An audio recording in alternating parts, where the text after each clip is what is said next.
Charlie Landing is the founder of BestAgent and presenter of Moving Home with Charlie. The problem is not estate agents. The problem is the control and power behind the scenes that sets the rules of the game in the industry. The fact that I just don't go along with the whole industry bullshit narrative doesn't mean I'm not on your side. To have any chance of delivering more movers a better moving experience, I've also got to solve the problems that good agents are facing. And that's what I'm here to do.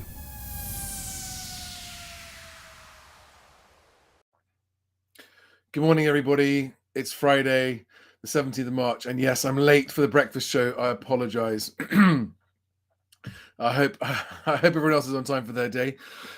Jumping straight into it. It is Friday. It's been the end of a very, very busy week. I've had a quick look at the industry news websites this morning.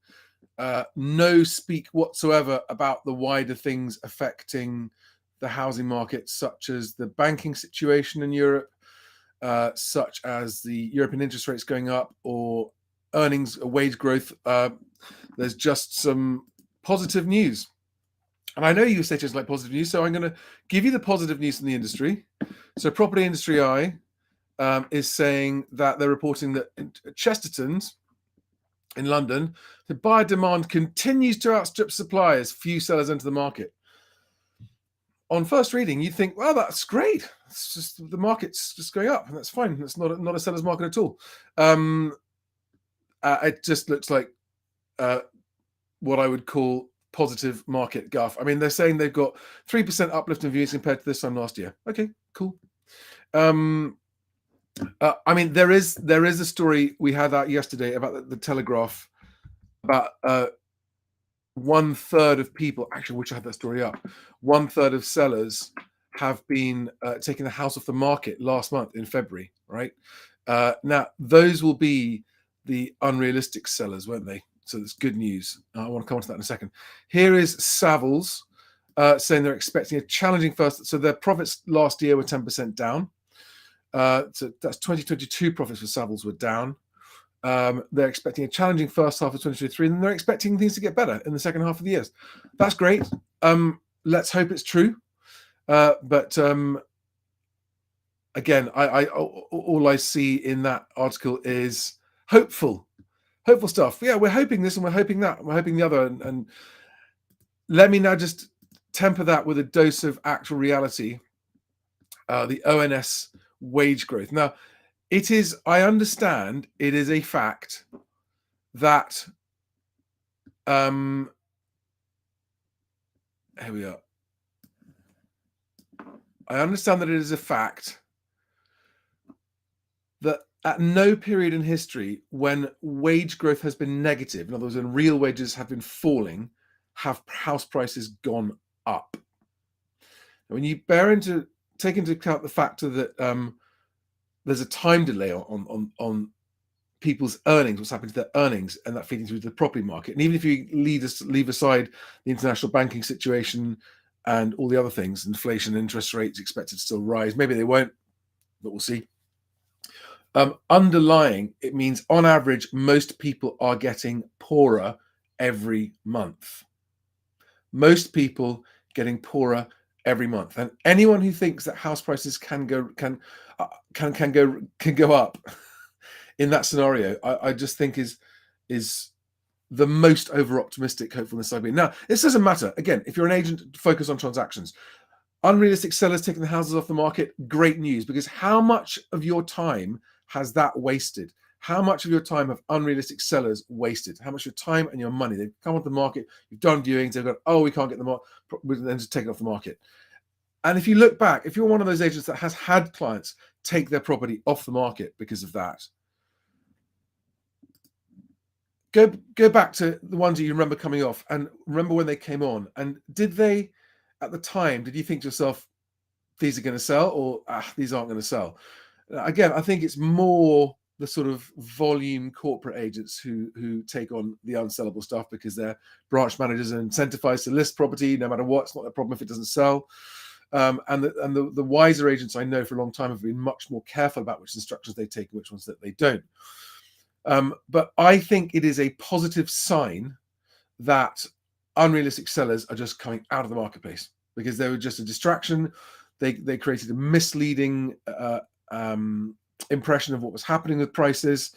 And now, if they're leaving the realistic sellers on the market, then there is plenty of stock generally around the country. There might be areas where there isn't enough. Then the market can actually get on. And I think without those unrealistic sellers, the remaining sellers are going to get more realistic on price, and transactions might pick up. Now, there is one looming threat to transaction volumes, which we must all really hope doesn't happen. Okay, it's bad for everything and everyone in the moving industry. It's bad for agents, it's bad for buyers, it's bad for sellers if this happens, right?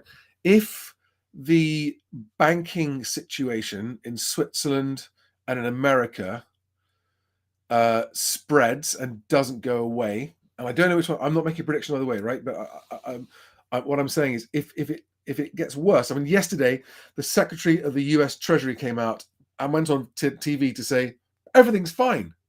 But actually 5 US investment banks or more bailed out another bank called First Republic to the tune of $30 billion yesterday. And the government's trying to say, see, the banking sector, they've all got each other's backs. It's going to be fine. It's going to be fine. But someone else has said, hang on a second, banks bailing each other out is something new that we haven't seen before. And he doesn't think it's a good thing. Now, I'm not expressing an opinion. Maybe it will be. Maybe the banking crisis will calm down and go away. Maybe Credit Suisse's bailout yesterday will mean everything's fine.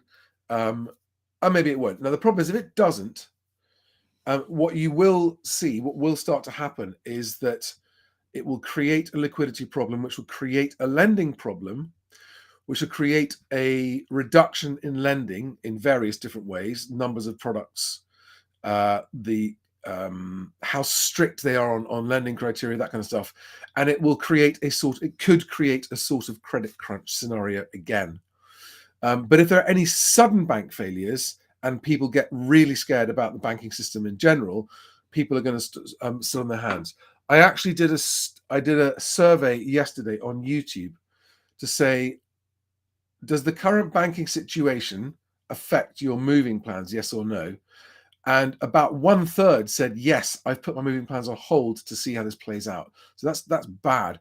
Only about 55-60% said, I'm still moving, but I'm either being very, very cautious and watching what happens, ready to pull out if I don't like it, or I'm already slowly actually slowing down my move because I'm worried. So that's the sentiment right now today. And 500-600 people in total responded to that survey. So that, if you want your finger on the pulse of what's happening today, suggests that the worries about the banking crisis are going to affect transaction speeds, if not volumes. And I think that, again, that is something, if you are an open-minded agent who just wants to, rather than relying on future hope, just go, what's actually happening today, what's it likely to mean? That is an indication that there may be a further threat to transaction volumes in the short term. Let's hope not. Let's hope that they do manage to smooth over the banking crisis. And let's hope that everything can carry on and people can move, because people need to move. Last night on my Moving Home with Charlie live stream, I sent out a very strong message to everyone saying, don't worry about short-term news if you're moving home. Moving home is a long-term decision, and it happens at a glacial pace. The property market moves very slowly. So if you need to move, move.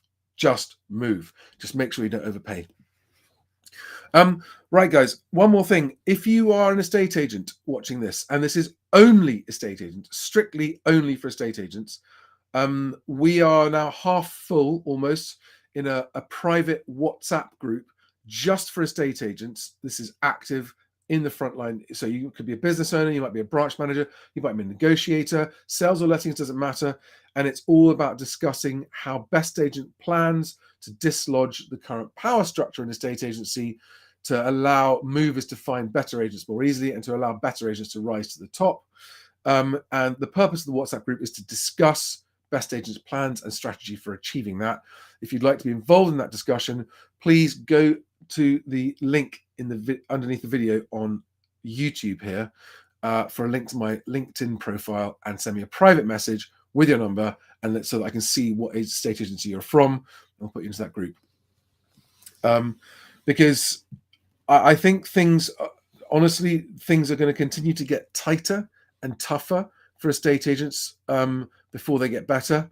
And those who take the necessary steps to make their future stronger are going to be in a better place, and those who don't are going to struggle and suffer.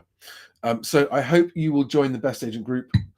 So even if you're not ready to open your back office account in Best Agent to get your free telephone leads and that kind of stuff, if you're just curious, even if you're cynical, come and join the WhatsApp group by giving me a WhatsApp number on my LinkedIn.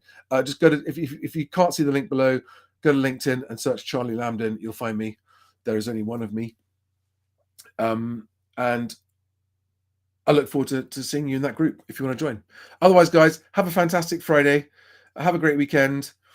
Fingers crossed that the banking situation calms down. Fingers crossed that we don't move into a credit crunch. And fingers crossed that you can keep on getting your deals over the line. Get deals over the line, deals over the line. Remember, deals first, then follow up your offers, then look for new viewings, and then be starting to look for new instructions. And I'll see you on Monday morning. Bye, guys. Thank you, Chris Watkin.